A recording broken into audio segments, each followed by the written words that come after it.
Di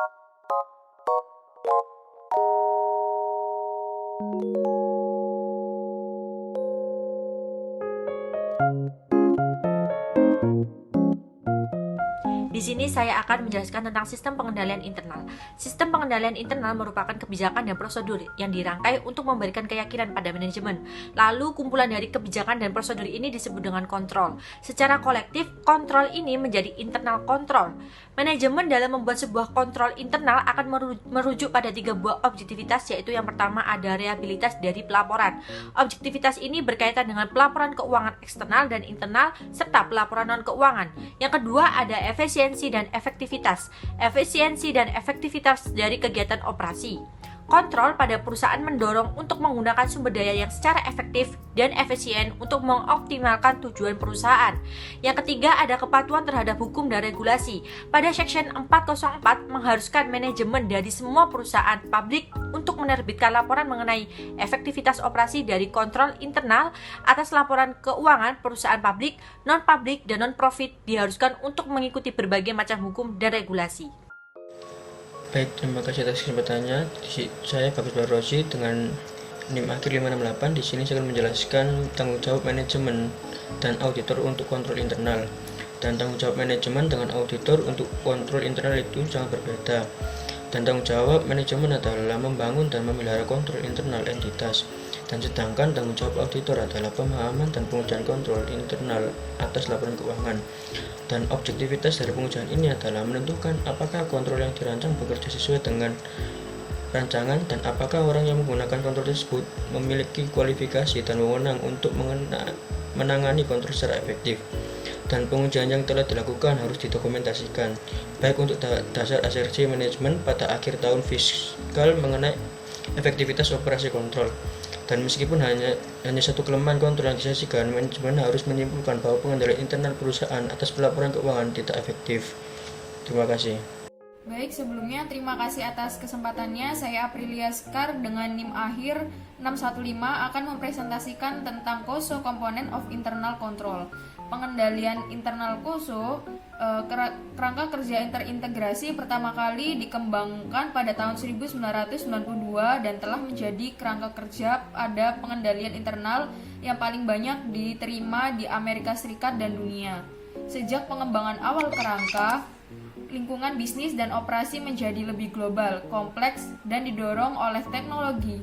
Pemangku kepentingan menjadi terlibat, mencari transparansi dan akuntabilitas yang lebih besar untuk integritas sistem pengendalian internal, termasuk kontrol yang terkait dengan tujuan pelaporan di luar pelaporan keuangan, seperti tanggung jawab perusahaan dan keberlanjutan. KOSO memperbarui kerangka pada tahun 2013 agar lebih relevan dalam lingkungan bisnis saat ini. Struktur umum kerangka tetap tidak berubah, tetapi kerangka yang diperbarui memberikan pendekatan bisnis berbasis prinsip yang memberikan panduan tambahan dalam merancang dan menerapkan sistem pengendalian internal yang efektif.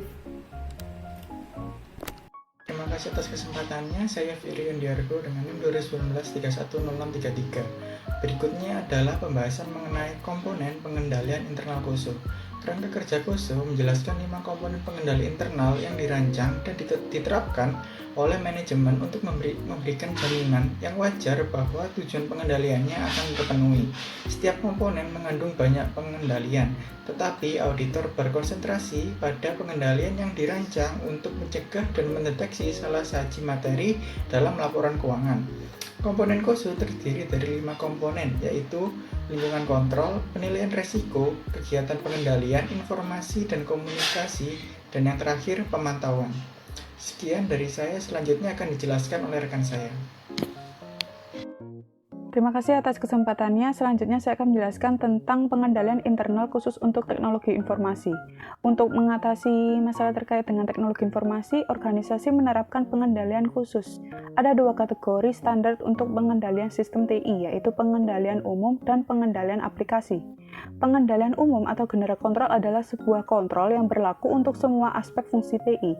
Pengendalian umum ini terdiri dari yang pertama, administrasi umum fungsi TI, yang kedua, pemisahan tugas-tugas TI, yang ketiga, pengembangan sistem, yang keempat, keamanan fisik dan online, dan yang kelima, pengendalian perangkat keras.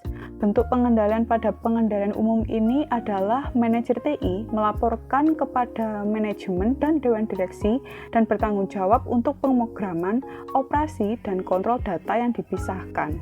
Terima kasih. Terima kasih atas kesempatannya. Saya Panggil Ridho Wiragam dengan NIM 640 akan melanjutkan presentasi mengenai pengendalian aplikasi. Pengendalian aplikasi adalah prosedur-prosedur pengendalian yang didesain oleh manajemen organisasi untuk meminimalkan risiko terhadap aplikasi yang diterapkan perusahaan agar proses bisnisnya dapat berjalan dengan baik. Pengendalian aplikasi dapat menjadi efektif jika pengendalian umumnya efektif.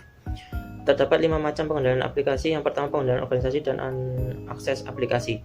Pada pengendalian organisasi hampir sama dengan pengendalian umum organisasi, namun lebih terfokus pada aplikasi yang diterapkan perusahaan. Untuk pengendalian akses, terpusat hanya pada pengendalian logika saja untuk menghindari akses tidak terautorisasi. Pengendalian input memastikan data-data yang dimasukkan ke dalam sistem tervalidasi, akurat, dan terverifikasi. Yang ketiga, pengendalian proses. Pengendalian proses terdapat 2 tahapan. Yang tahapan pertama, tahapan transaksi, dan tahapan kedua, tahapan database. Yang keempat, pengendalian output berfokus pada mendeteksi setelah pemrosesan diselesaikan, bukan pada mencegah kesalahan. Yang terakhir, pengendalian berkas master. Pada pengendalian ini harus terjadi integritas referensial pada data sehingga tidak akan ditemukan anomali-anomali atau ketidaknormalan atau penyimpangan yang akan terjadi. Terima kasih. Terima kasih atas kesempatannya. Perkenalkan, nama saya Aprilia Sarandriani dengan NIM terakhir 647. Di sini saya akan menjelaskan tentang dampak dari infrastruktur IT terhadap pengendalian internal. Hampir semua entitas, termasuk bisnis kecil milik keluarga, mengandalkan TI untuk mencatat dan memproses transaksi bisnis. Seiring pertumbuhannya bisnis dan peningkatan kebutuhan informasi, mereka biasanya meningkatkan sistem TI mereka.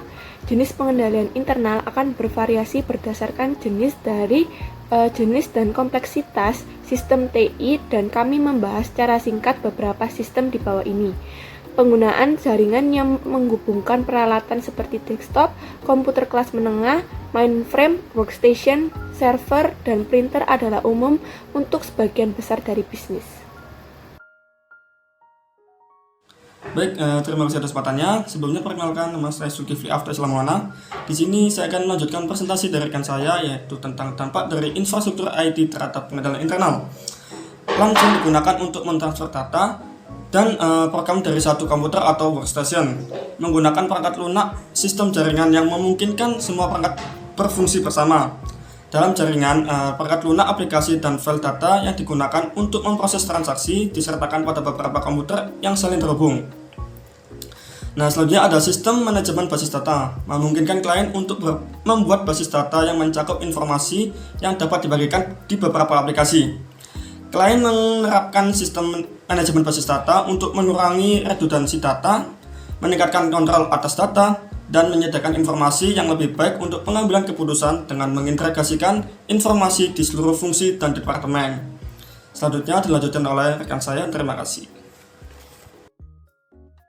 Baik, terima kasih atas kesempatannya. Di sini saya akan melanjutkan presentasi dari rekan saya.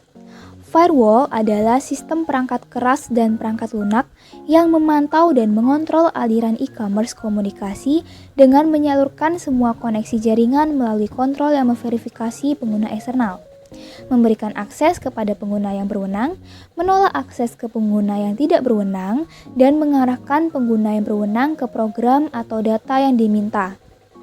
Untuk mengotentikasi validitas mitra dagang yang melakukan bisnis secara elektronik, perusahaan dapat mengandalkan otoritas sertifikasi eksternal yang memverifikasi sumber kunci publik dengan menggunakan tanda tangan digital. Baik, sekian presentasi dari kelompok kami. Terima kasih.